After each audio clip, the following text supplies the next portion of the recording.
Sameta, or come do your thing.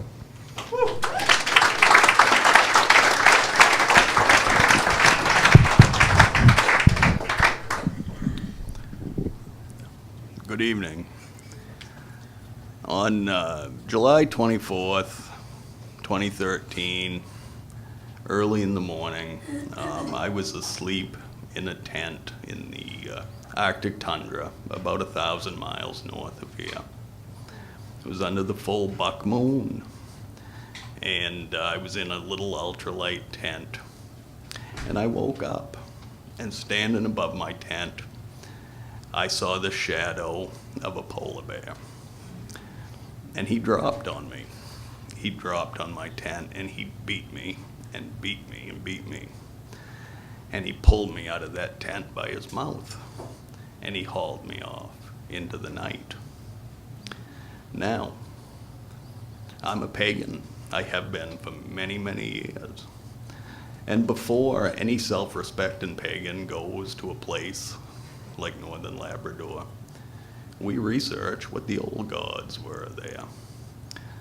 And we are so fortunate because we have Google and Wikipedia now.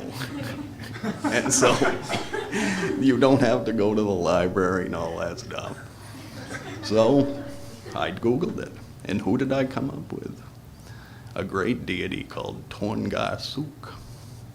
Torngarsuk was a friend of the native people, the Thule people there, many years ago, and he, according to Wikipedia and the legends, controlled the wild beasts of the area. So I went. I have my pagan pals, my comrades, my mates. We meet from time to time around the fire in the woods not far from here. And we had a palaver about Torngarsuk before I went up. We poured out libations to him, or her. It's unclear. That's good. That's very 2016. So, anyway, we poured out libations, and my pals wished me good luck, and off I went. It appears, according to the legends, as deduced by Wikipedia, that Torngarsuk was often known to manifest itself as a large white bear. So, there I was. My head was in the mouth of a polar bear, and I was being dragged out across the tundra. I was awake. I could see the landscape going by. I could see my feet being dragged. I wondered what happened to my sock.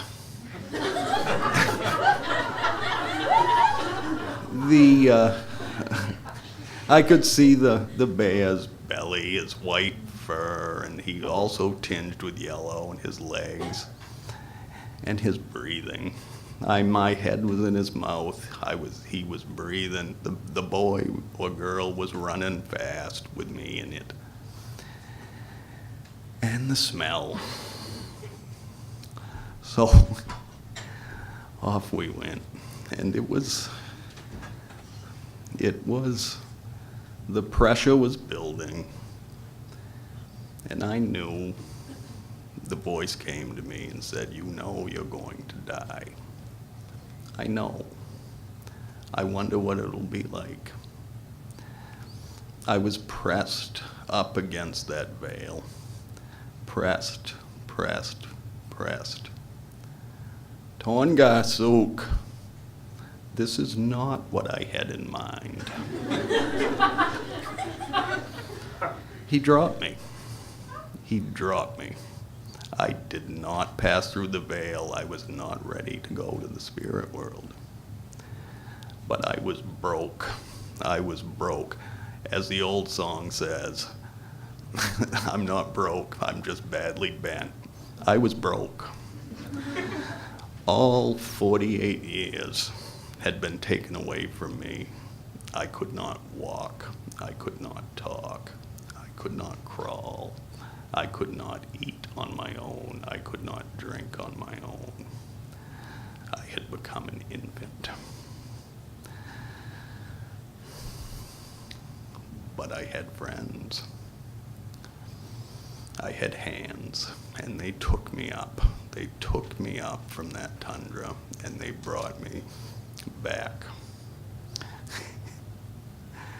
And they were Jewish hands and Gentile hands, and they were gay hands, and they were Ecuadorian hands, and they passed me off to the hands of the Inuit, who passed me off to the hands of the Quebecois, who took me to a great hospital where I was placed in the hands of people from every nation. I had African hands help me, and Asian and Russian. And they turned me over to the hands of my wife, who tended my wounds every day for months. So, as time went by, my friends who I met with in the woods, who poured out libations to Torngarsuk, came to me on their own, and they put in my wood, and they made my house ready for winter. And I didn't have to ask them, and I was made whole. Thank you.